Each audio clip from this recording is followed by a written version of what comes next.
Здравствуйте, вы смотрите «Лица». Совсем недавно в нашей республике высадился настоящий звездный десант.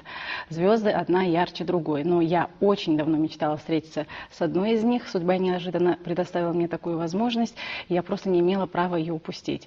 Гость студии, лицо программы, заслуженная артистка РСФСР, всеми любимая, известная актриса Светлана Светличная. Добрый вечер. Добрый вечер. Светлана Афанасьевна, я уже знаю, что Кавказ для вас не нов. Да. Вы родились в Армении, Да. в Ленинакане, да? Совершенно точно. И, насколько я знаю, много лет назад вы были здесь, на Северном Кавказе, будучи в гостях у нашего известного режиссера, актера Сомбека Мамилова. Да. Ну, это было еще в бытность Чечено-Ингушетии. В советские времена. Да. Ну, какие чувства у вас вызывает вот ваш нынешний приезд? Вы знаете, у меня такое чувство, что я здесь была не один раз, да, и когда я узнала, что здесь будет теперь кинофестиваль, причем с таким чудным названием «Золотая башня», думаю, конечно, я там должна побывать, да? И когда позвонили мне из Союза кинематографистов и сказали, что, Светланочка, вот мы летим, и мы тебя включаем в делегацию, я обрадовалась как ребенок. Вы знаете, вот чувства радости, они бывают разные, да? И вот в этот раз я так обрадовалась, думаю, боже мой, неужели я опять побываю в этих горах? Потому что в тот приезд нас Суламбек возил и в горы, и мы, Володя Ивашов, который играл Печорина, а Суламбек, мы же познакомились именно на картине «Герой нашего времени», когда снимал Станиславович Ростоцкий, да, и вот, и они были на охоте, и когда они возвращались с охоты, то я готовила дичь, как в бриллиантовой руке, понимаете? Вот. И остались, ну, самые какие-то, вы знаете, какие-то они особенные ощущения. Во-первых, я попала в дом, в их семью, где они жили не так уж богато, можно сказать, да, скромно, все хорошо, но самое главное, у них тогда родился второй ребенок. И я на всю жизнь запомнила имя Мусик. Мне так понравилось, что вот такое маленькое лежало, такое спокойное, Мусик, Мусик. А старший брат Альберт, и он все время Мусик, Мусик, Мусик. И все он его хотел развлечь, и все с ним хотел поговорить. И вот эти ощущения вот семьи очень хорошей, какой-то такой, знаете, дружной и такой счастливой, да, вот это было. Вот у меня было ощущение. Прошло много лет с тех пор. Вот эта вот разность времен, она ощущается? Конечно, все меняется. Мне кажется, все меняется. И люди меняются, и жизнь меняется. В чем-то в лучшую сторону, в чем-то в худшую. Если вот так вот конкретно сказать, мне кажется, что один из журналистов из Благовещенска, да, там тоже был фестиваль, вот он, мне кажется, очень точно сказал, когда там я участвовала тоже в этом фестивале, и какая-то из желтых пресс отозвалась как-то не очень благоприятно обо мне. И причем, вы знаете, незаслуженно, честно скажу, да. Вот. И этот журналист откликнулся на вот эту вот заметочку, да, вот, и он написал в своей газете или там журнале, а потом на телевидении меня тоже позвал на прямой эфир, и мы очень там беседовали много, и вот он там написал: не виноватая она, что родилась красивой, что родилась женщиной, что умеет танцевать, что хороший вид привлекается, да, мужчин и так далее, и так далее. И, вы знаете, и последняя фраза была гениальная. И все потому, что у нее душа без морщин. Какие красивые слова. И вот мне кажется, что сейчас вот наступило время, когда с душой без морщин стало меньше людей. Ну, я так образно говорю. Какие-то все... Это вы правильно подметили. Все как заряжены на деньги, на какую-то там это... И вот нет вот этого какого-то, знаете, природного вот счастья, да. Вот солнце светит нам всем, да. Так и люди должны, мне кажется, и улыбаться, и друг друга уважать, и А вы всегда были беречь. такой? Вот вы всегда так относились к жизни? Нет, конечно. Нет? Я, знаете, я могу вам сказать, что когда меня спрашивают иногда, ну, журналисты, говорят, а кто вам последнее время нравится из коллег? Вы знаете, и я нашла выход. Я сказала, вы знаете, последнее время мне очень нравится Светлана Светличная. И все потому, что я очень изменилась. Вы знаете, я вообще считаю, что вот, да, испытания у каждого человека свои. И вот мои испытания, которые я прошла, большие и малые, да, они меня сделали совершенно другой. Я читала, что вы сказали вот именно в этой фразе, они меня сделали настоящей. Да. Вы вот сейчас настоящая? Настоящая, да. Вы сама себе... Единственное, вот в этом... что я вот знала, если бы я не была актрисой, то я могла бы прийти к вам в чем угодно, да, и, так сказать, без макияжа, который лихорадочно наносила, потому что мне утром только сообщили, что вы хотите по просьбам даже, да, ваших телезрителей, чему я очень благодарна им всем, мне очень тоже приятно эта просьба, вот, поэтому я здесь. Поэтому, вы знаете, вот А вам комфортно вот в этом состоянии? Профессия обязывает, я служу и профессии, и зрителям, да, и себе. Вот, себе в том смысле, что не хочу как бы обижать людей, стараюсь сделать как можно больше добра. Вот именно это, то, что вы служите всему этому, заставляет вас выглядеть так хорошо все эти годы, в любое время суток, в любом состоянии. Я думаю, да, потому что я живу на пенсию, можно сказать, понимаете. Если сравнивать голливудских кинозвезд, да, то они, естественно, живут иначе, да, и поэтому они имеют все, что они хотят, потому что у них как бы есть эта возможность. У нас не у всех. Да, есть возможность, особенно после перестройки, очень изменилась жизнь, и коллег моих, кто-то не выдержал вот этих испытаний, да, вот я в этом смысле и выдержала, и мне помогает вот выглядеть, иногда я тоже плохо выгляжу, не всегда смотришь на виду, ой, и все бывает. Но мне кажется, что я зациклена на добро. Поэтому вот эта фраза «спешите делать добрые дела», она со мной, она всегда со мной, где бы я ни находилась. И как бы мне тяжело не было, и как бы мне там, понимаете, там, это не значит, что я вот родилась и не попадала ни в больницы, не лечили меня, не спасали меня. Вот я ломала руку и ногу. Это было, да, совсем недавно. Да, совсем кстати, недавно, представляете. Но я понимаю, сломать руку уже плохо, а тут одновременно всю левую сторону, причем я левша, понимаете.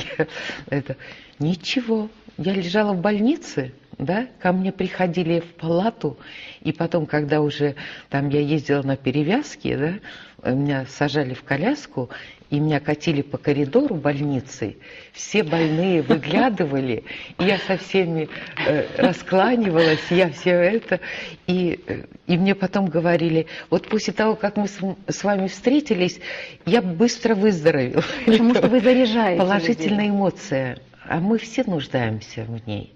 Вы думаете, я не нуждаюсь? А вот вы как заряжаетесь? От кого вы заряжаетесь? Я заряжаюсь от природы.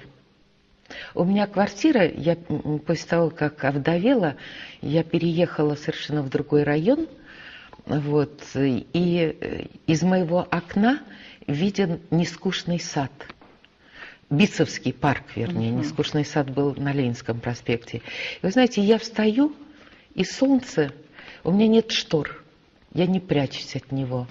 Я вижу этот лес, этот парк, да. Я вижу все времена года, даже если бы я редко выходила из дому. Я знаю, как как начинается весна, знаю, как лето, я знаю, что такое осень, я знаю, что такое покров, первый покров снега. Я реагирую на это. Светлана Афанасьевна, так вы всегда были такой? Ну, наверное, была, наверное, неплохой девочкой, можно так сказать, воспитанной, да, но мне кажется, вот эта вот любовь к природе вот это приходит вот с возрастом. с возрастом, с возрастом, да. А в Точно какой период так же, это как... началось, вы не помните? Вы знаете, после того, когда ты становишься, ну, как бы одинок, ну, вот когда семья, да, или дети взрослеют, значит, там, женятся или выходят замуж, да, или кто-то уходит раньше. Если уходит муж, то ты остаешься одна. Вот это вот для меня было очень тяжелым испытанием, потому что даже выезжая на кинофестиваль, ты встречаешься с людьми, с которыми был и Володя, и ты, да, и ты, ну... И вы начинаете ощущать и вот эту это пустоту. все, да, и первое время я уходила в номер, чтобы отплакаться, да, а потом выйти, как ни в чем не бывало, потому что чужая беда никому не нужна, так уж. Понимаете, можно посочувствовать, но если человек тебе близок, то он не только посочувствует, но он тебе поможет. Вот. Есть люди, которые вам помогают? Есть, конечно. И есть люди, которым я помогаю, да. Вас и вашего супруга Владимира Ивашова называли самой красивой парой советского кино. По-моему, это была полная правда, чистая правда. Вы довольно так гармонично дополняли друг друга всегда. Ну, я его нашла в балладе. Я как увидела балладу о солдате, да. И тогда я уже была студенткой, да, и я тогда думаю, вот такого бы мужа иметь. Вот эта фраза у меня была. И думаю, нет, такие только на экране. Но ведь вы тоже были в тот момент уже, ну, как бы, может быть, не состоявшаяся актриса, но уже студенткой. Нет, я уже была студенткой, да. Студенткой в ГИКа, да? Да, да. Ну, а почему вот вам казалось, что это настолько недопустимо? Я вам скажу, Москва все равно как-то здесь. Я же не москвичка. Ага. Вот москвичи, они были более раскрепощенные. Да? А как же? Думаю, куда-то мне? Конечно, Жанна Прохоренко. Потому что Жанна из Питера, а я там не знаю откуда, да? Вот, потом, конечно, нет, и мне казалось почему-то вот та любовь, которая вот была в балладе, да, вот эти их встречи в этом вагоне, и вот это такая непосредственность и этого парня, такого губошлепа, да, и Жанны, которая такая вот была. Мне казалось, что они должны быть парой по жизни. Я была убеждена в этом. И знаете, что спасло? Спасло меня то, что Володя остался из-за картины на второй год. Потому что... Там у него было много пропусков, да, насколько я поняла, его оставили на второй год. Его оставили на второй год, и он пришел к нам на курс. Вот видите, вот. Судьба все-таки и вас у нас взяла. были отрывки общие, казаки Толстого, и, в общем-то, поцелуи были первые, как бы во время репетиции, да, вот, а потом как-то вот я почувствовала, что, думаю, в этот раз он меня поцеловал не как героиню отрывка, да, который мы репетируем. И тут вы поняли, что это ваше. Мое, и все. И я начала уже бороться, как бы, думаю, нет, я теперь его не отдам. И когда Володя мне сказал, что, Светка, мне кажется, я тебя люблю, я сразу растрезвонила, позвонила родителям, они жили тогда на Украине. Я, наверное, скоро выйду замуж. За кого?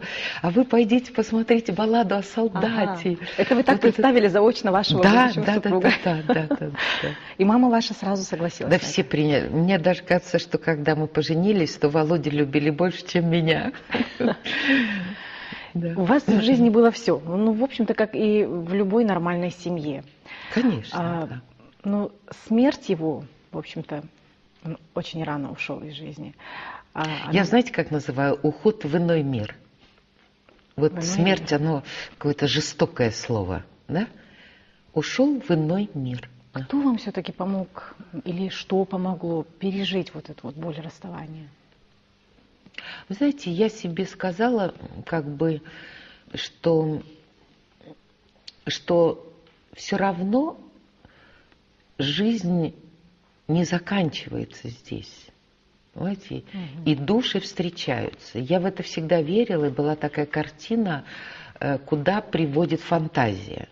И вот это американский фильм, голливудский, но это было так, мне нужно было посмотреть, потому что души встречаются, и дети встречаются, если ребенок уходит, да, ребенок, там отец и там это. И если семья дружная, настоящая, то никуда ничего не исчезает. То есть вы одна переживали все это? Ну, как Или бы... все-таки были люди, которые поддержали Нет, вас? все же с младшим сыном, с Олегом, который вот, к сожалению, уже тоже ушел, он там с отцом. Они вдвоем. Я не знаю, вот мне как-то... Мне что-то помогает, не знаю. Это вот я не могу сказать конкретно, мысли. Вот точно так же, как я иногда думаю, откуда вот эта мысль пришла, откуда я вот рассказала какую-то там, допустим, интересную историю или там еще что-то. И я понимаю, и когда мне там, Светка, вот ты выходишь на сцену, и вдруг ты бам, и начинаешь говорить о том, о чем интересно. Что-то нематериальное вас ведет, получается. Небесный промысел, я сказала. Вот мне так вот, чтобы, да, вот так, чтобы я думала, небесный промысел. Вот небо, и я верю, и я часто обращаюсь к нему, благодарю. И еще я знаю, мне это дано, потому что я научилась благодарить. И людей, и Господа Бога, и ангелов-хранителей, и вообще жизнь. Вот в профессию актрисы вас буквально слегка так подтолкнула ваша мама, насколько я знаю, да? Я боялась. Вы не хотели, вы боялись? Я боялась, именно... думаю, это здесь меня все любят и считают, что я талантливая. Я в себя не верила очень долго. Мама заставила вас поверить в себя? Мама сказала, нет, поедешь. Ага. Поедешь. И в минуты вашего триумфа вы наверняка благодарили в первую очередь ее за то, что вот она вам помогла с этим выбором, да? Ну, конечно, мне кажется, что, во-первых, мама мечтала сама, но так как папа военный, и мама не смогла нигде как бы остановиться, да, своей семьей, вот, поэтому не получилось, да еще после войны, понимаете, как бы. Но мама со мной даже в доме иногда репетировала, выбирала какие-нибудь стихи или там это, Горького я помню, о матери-изменника, о матерях, мама мне говорит, о матерях можно рассказывать бесконечно, и тогда и я старалась там все. Вот. Но я поступила сразу. Вот сразу. Вот я чем-то понравилась. Я во время... Первый тур, встреча, значит, с Михаилом Ильичем Ромом и с комиссией, она произошла в дождливый день. А у меня не было зонта. И я из общежития шла прямо под дождем, и вот вошла вся мокрая. У меня была короткая стрижка, волосы торчали, видно, в разные стороны.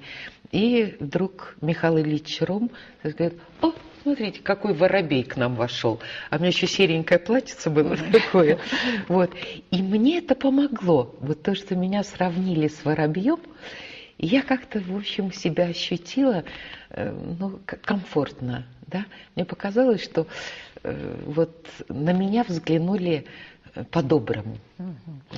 А это все-таки ваш талант заставил Рома разглядеть в вас будущую звезду? Или же внешность немного привлекла? У вас была довольно-таки необычная внешность. Нет, мне кажется, все же талант. Потому что на курсе, мне кажется, почему я и думала, что выйдя уже там в кино, там, да, то все главные роли классические будут мои. Потому что я за 4,5 года сыграла там и Катюшу Маслову, и Анну Каренину, Элизабет Проктор, казаки. Там у меня драматические роли были. И Михаил Ильич Ром знал, что из меня получится, так сказать, в производстве драматическая актриса. Я действительно и по сегодняшний день я считаю себя драматической актрисой. Я знаю, что вам надоело, наверное, уже об этом говорить, но вот роль Анны Сергеевны в «Бриллиантовой руке», она сыграла злую шутку с вами, она все-таки оказалась роковой я для уже, вас. вы знаете, у меня было разное отношение к Анне Сергеевне. Поначалу, во-первых, ансамбль, да? Да. Роскошный ансамбль. Никулин, Миронов, Папанов, Мордюкова. Ой, такой букетище, да? Ты попадаешь, я же младше всех их тогда была, да? Вот. Потом все же, вы знаете, я поняла, что у меня гениальный партнер. То есть главный партнер Никулин. Чуть-чуть Миронова там было, да? И когда картину уже мы завершили, то Нона Викторовна, она придумала вот этот финал, халатик одела на себя и танцевала под меня, да? Вот. И когда уже мы отсняли картину, она так... Сидели мы где-то там в буфете, можно говорить, ну все, Светка, все мужики будут твои. Вот это мне очень понравилось. Ну вы тогда были молоды, вам не могло Но я вам хочу сказать, да, мы же ездили на творческие встречи, и у меня всегда были аншлаги, особенно студенческая, если аудитория, то, а если еще летом, в жару, я знаю, что падали в обморок. Только ради того, чтобы встретить эту Анну Сергеевну, да, в этом зале. Вот. Поэтому тогда была радость большая. Потом я поняла, что потом прошло время, и думаю, боже мой, я же сыграла у Лиозного «Им покоряется небо», эту драматическую роль, вдову, да, не помнит никто. Потом была... Место встречи изменить нельзя. Место встречи, да, ведь, да, это же вообще, да. А 17 мгновений, это, ну, и все равно, ой, и везде, ой, это же вы, не виноваты. Думаю, ну когда же это закончится? Потом это как-то чуть-чуть приутихла, вот эта страсть, ну, уже с возрастом, естественно, уже ж я не такая, все правильно, да, вот. И я уже как бы успокоилась, а потом думаю, да нет, все же хорошо, что у меня есть бриллиантовая рука. И сейчас, вот даже сегодня. Вот я даже попросила, я говорю, давайте на закрытии покажем кусочек бриллиантовой руки, и я выйду, или там почитаю что-нибудь. А мне говорят, нет, Светочка, это уже не твой вечер, это вечер номинантов, которые на этом фестивале. Причем здесь бриллиантовая рука. Думаю, ой, а жалко, потому что здесь все равно меня в первую очередь знают Светлана Светличная, вот из бриллиантовой руки. То есть вы не смотрите на свою жизнь назад, как бы, если бы да кабы, допустим, если бы я не сыграла Анну Сергеевну, то как бы сложилась моя жизнь, мои будущие роли, именно драматургии? Я все равно думаю, что мне Анна Сергеевна не мешает, вот в моей обойме, да? Точно так же, почему было очень интересно, когда была бриллиантовая рука, там, ну, прошло лет 7-10, там, я не знаю, да, и вдруг еще в советские времена в театре студии киноактера, где я тоже служила, да, и Володя, да, муж Ивашов, чтобы как бы знали, из баллады о солдате, вот, нам предложили Володе сыграть Ставрогина в «Бесах» Достоевского, да, а мне предложили сыграть Марию Тимофеевну Лебяткину, хромоножку. А я вся такая хожу, такая вся, да, это в шляпах, без шляп и так далее. И думаю, как? Думаю, нет, для меня нет роли. Я прочитала роман, думаю, нет, та слишком молодая, а эта слишком старая, там мать Ставрогина, да, думаю, нет, не моя. И меня заставил режиссер. Он сказал, нет, будешь ты играть. Я говорю, да вы что, это не моя роль. Но как я благодарна судьбе, что у меня эта хромоножка была. Такая, ой, такая. Мне даже казалось, что Федор Михайлович Достоевский иногда был наверху где-то, и потому что это, я знала, что это был любимейший образ Достоевского Марии Тимофеевны, и я ощущала, что я не подвела автора. вот приходили на Светличную. Вы Да. были выездной еще в те годы, когда об этом мало кто даже мечтал.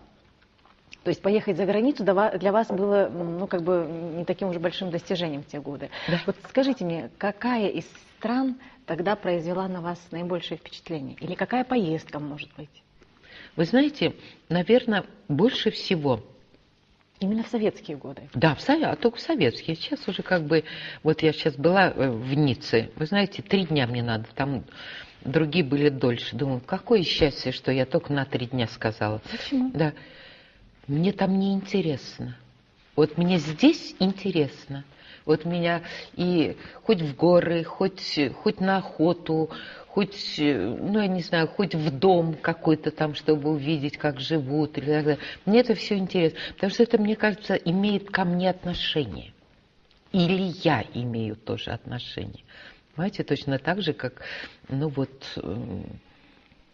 Как Украина, почему я переживаю? Потому что папа украинец, мама казачка, да, все равно болит душа, да, там как бы так. Вот. А тогда за рубеж надо было ездить, потому что там на суточные, потому что суточные давали, и они, в общем, не такие уж маленькие, потому что я могла купить подарки, я могла что-то себе купить, уж шляпки я точно покупала, там, если мне нравилась шляпка, маленькая или большая, я там считала, думаю, ага, хватит, да, а это, ботиночки детям, то есть вот это вот, ради этого хотелось ездить.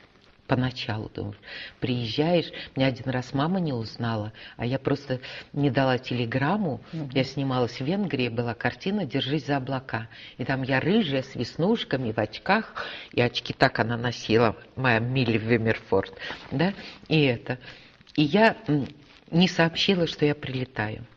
Я знала, что мама в Москве. Я звоню в собственную дверь квартиры, мама мне открывает дверь, а я рыжая, я себе веснушки сделала. В общем, как вот мисс Милли Виммерфорд. Прямо из роли. Да, из роли, да. И мама меня так спросила, девушка, вам кого? Я говорю, мне так понравилось, да. Я говорю, мама, это же я! Она говорит, доченька, что с тобой сделали? Вот такая была реакция. Но образ этого требовал, да. Вот как бы. И за рубеж меня брали, конечно, ну как бы, чтобы показать, что мы тоже не лыком шиты. Да, что вот мы умеем, у нас есть и вкус, у нас есть и фигурка, у нас есть красивые глаза, у нас есть это, у нас есть хорошо танцующие. Я вообще везде за рубежом танцевала. И национальный, и квека, по-моему, в Чили. Очень сложный танец. Говорит, ну я и квеку танцевала. А где вы учитесь этому? А мне надо было посмотреть, и я сразу... Мне почему-то вот эти вот танцевальные... Легко даются, да? Очень легко, да. Когда вам было хорошо от вашей профессии, вы, наверное, как я уже сказала, благодарили маму. А вот эти вот тяжелые 90-е годы, я просто читала о вас очень много и просто поражалась, как вы переходите вот этот вот тяжелый период и в жизни, и в стране, я сама и в себе жизни поражалась. человека. Знаете, это... Как вы выстояли, не гнушаясь, не стесняясь никакой работы.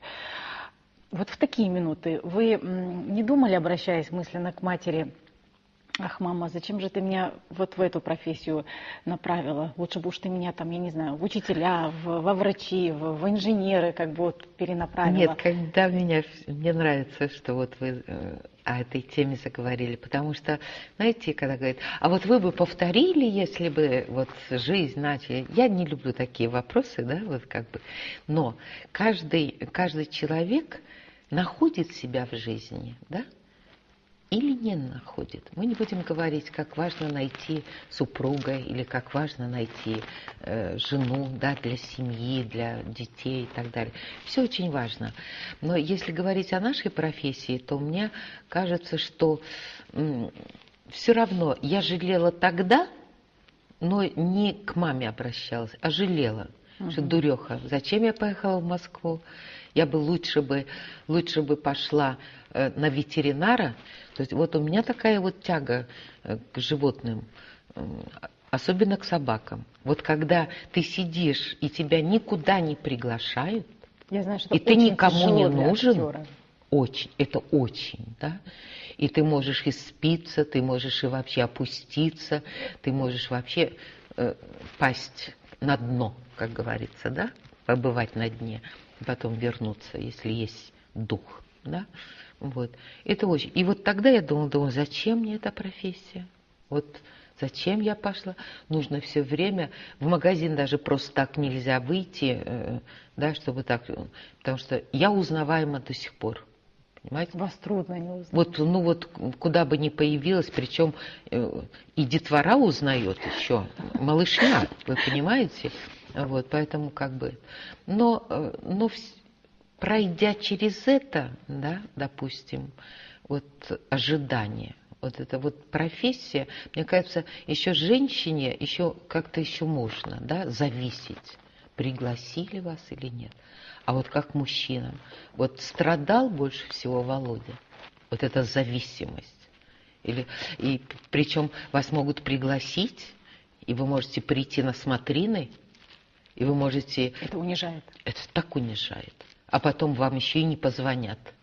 Светлана Афанасьевна, я надеюсь, что вас не обидит такое сравнение. Но вы знаете, вот глядя на ваши фотографии в юности, я видела где-то Марину Влади, Похоже. где-то Роми Шнайдер. Я не знаю почему, но я была уверена, что ваша героиня в фильме «Герой нашего времени», помните, Тамань. Да, в «Тамане», да. Контрабандистка, вот да, эта вот молодая, да. что это или непрофессиональная какая-то прибалтийская актриса, или иностранка. Я была поражена, когда я узнала, что это вы. Ну, совершенно у вас какая-то вот не советская, не российская внешность.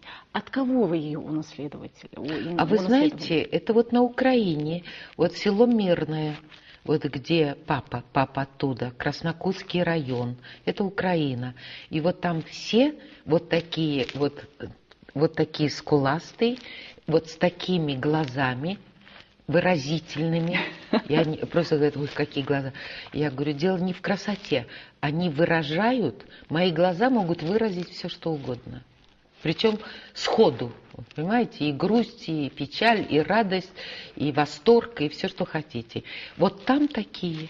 И вот мы очень похожи. И папа, и я, мы очень похожи. То есть это вы от отца Я от все-таки отца, наследовали? Да. А вы как-то сказали, что счастье – это когда ты начинаешь верить в себя и восхищаться собой. Вы счастливы? Вы знаете, вот, ну, иногда думаешь так, иногда думаешь эдак. Приходит, что-то меняется в жизни, да, и ты по-другому смотришь даже на себя, да, или там на какие-то события даже, да. Я могу сказать, что счастлив человек тогда, когда он, вот сейчас я могу сказать, не одинок. Вот самое сложное – одиночество. А что такое одиночество? Одиночество – это когда человек ничего не желает. Я расшифровываю.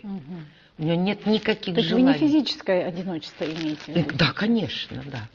Так гармонично сосуществуете со своим настоящим, с прошлым и даже с будущим. Это да. Вот чтобы вот такой настрой могла женщина в себе выработать, что нужно сделать? Пусть она не актриса, пусть она не одарена такой красотой, как вы. Простой женщине, какой бы вы совет дали, чтобы быть вот в такой гармонии со своей жизнью, со своей сегодняшней реальностью? Вы знаете, беречь надо, беречь окружающий мир, начиная с природы. Вот для меня природа – это очень важно. В этом суматошном мире мало кто говорит о природе сегодня. А вы знаете, наверное, это вот молодежи рано еще об этом говорить, но когда она повзрослеет, она вспомнит, если она нашу программу будет слушать, да, то есть придет тот период, когда вы будете жалеть и березку, и посаженное дерево в своем доме, которое плодоносить начало. Светлана Афанасьевна, спасибо вам большое за участие в нашей программе. Спасибо вам тоже. Я знаю, что вы пошли на это, несмотря на всю вашу занятость. Нет, мне с вами комфортно. Видите, спасибо как большое. Мы с вами. Мы беседуем, мы правильно же? Да, это просто беседа. Да, беседа. Это даже не интервью, а просто беседа. Беседа. Если международный... Двух красивых женщин. Спасибо большое. Если Международный кинофестиваль «Золотая башня» называют ежегодным, можем ли мы рассчитывать на то, что мы увидим вас и через год? Вы знаете, желание, знаете, как тот слон, говорит, сколько он съест? Он говорит, съест-то он съест, но кто ему даст? Да? Так вот, если говорить обо мне, я бы ежегодно, вот сколько бы могла, как бы летать и хорошо себя чувствовать, не выдержи, да, там с палкой в руках, и будешь говорить там, знаете, я не там, представляю да? вас такой. Вот как бы так, да, я тоже не представляю. Но я уже говорила об этом кинофестивале. Во-первых, мне нравится название «Золотая башня». В ней какая-то, знаете, такая сила, да, и мужество какое-то есть, раз. И еще мне кажется, что это связано с бытом вашим, вот с вашими устоями, да. Мы же ехали, сколько башен мы видели, да. Я тут где-то сказала, я говорю, мне даже бутылка понравилась с минеральной водой там, в виде этой башни, да. Вот. Конечно, я так думаю, что может быть, даже если не ежегодно, или на следующий год, или нет, то я обратилась к вашей удивительной министру культуры. Совершенно потрясающая. Она на своем месте, она такая умница, она такая чудная. Вот. И я даже обратилась к ней и сказала, я говорю, если я вам буду нужна даже в эти поездки, вот куда-то поехать, да, я выдержу и дальнюю поездку, и там, где, может быть, ни разу не приезжали из Москвы никто, да, и если нет вдруг микрофона, я говорю, я могу работать, и я найду общий язык, да, вот. Но, а потом опять сидели мы рядышком. Я сказала, а вы знаете, я еще бы хотела вам предложить свои услуги. Если у вас бывают творческие встречи у актеров у вас, то я с удовольствием прилечу одна на творческую встречу с вашим Даже зрителем. если их не бывает, мы их придумаем ради вас, да? для вас. Ну, в общем, я вот такие еще пожелания, чтобы вы знали, что я действительно не ради словца, а меня сюда тянет. Меня тянет. Я, как и многие наши соотечественники, которые любят, помнят вас, очень надеюсь на то, что роль в фильме Ренаты Литвиновой «Богиня», вообще вам это название так подходит, станет началом нового всплеска вашей творческой деятельности. Да, я, как и все, мы будем Спасибо. ждать новых ролей, новых ваших работ. Надеюсь, что теперь режиссеры, теперь они уже будут торопиться предлагать вам новые роли, новые работы. Пока не померла. Нет, они будут торопиться наверстать упущенное. Нет, вы знаете, все идет своим чередом. Вот как будет, вот я, наверное, еще этим отличаюсь. Вот дают, благодарю, не дают, спокойно переживаю. Во всем касается. Понятно. Это цветы вам от нашей творческой группы, нашей программы. Вот. А вот эту вот книгу, кстати, вот я ее для вас специально принесла сюда. Это книга нашего молодого ингушского писателя. Он по совместительству еще директор нашей телекомпании. Великой актрисе Светлане Светличной. С самыми наилучшими пожеланиями. Хочу ее подарить вам в память о вашем пребывании. По закону гор, да? Пребывании в Ингушетии. И если вам вот все эти дни рассказывали об истории Ингушетии, то, читая эту книгу, вы сможете узнать, что из себя представляет молодежь наша нынешняя. Вот. Рекомендую читать ее вам долгими зимними вечерами, в перерывах между съемками и чтением большого количества сценариев, которые вам, надеюсь, будут заряжаться. Это вот, знаете, вот так одним словом, вот этой книгой можно заряжаться. Знаете что, давайте я вам почитаю стихи. Сжала руки под темной вуалью. Отчего ты сегодня бледна? От того, что я терпкой печалью напоила его до пьяна. Откуда это было? Как забуду. Он вышел, шатаясь, и скривился мучительно рот. Ахматова. Я сбежала перил, не касаясь. Я бежала за ним до ворот. Задыхаясь, я крикнула: шутка! Все, что было, уйдешь, я умру. улыбнулся спокойно и жутко и сказал: не стой на ветру. Вот видите, нас объединяет не просто так. Я не смогла удержаться, все молчу. Так нет, все здорово. Так это же и есть созвучие душ. Спасибо, что вы у нас Спасибо. есть. Спасибо большое. Мы вас будем ждать еще раз. Как пахнут розы. Это вот не передается туда. Да, спасибо. Ну что же, телезрителям я напоминаю, что это была программа «Лица», а лицом сегодняшней программы была очаровательная Светлана Светличная. И пусть в жизни вас окружают только приятные лица. С вами была Ната Ужахова. Всего доброго. Адик Хелшин.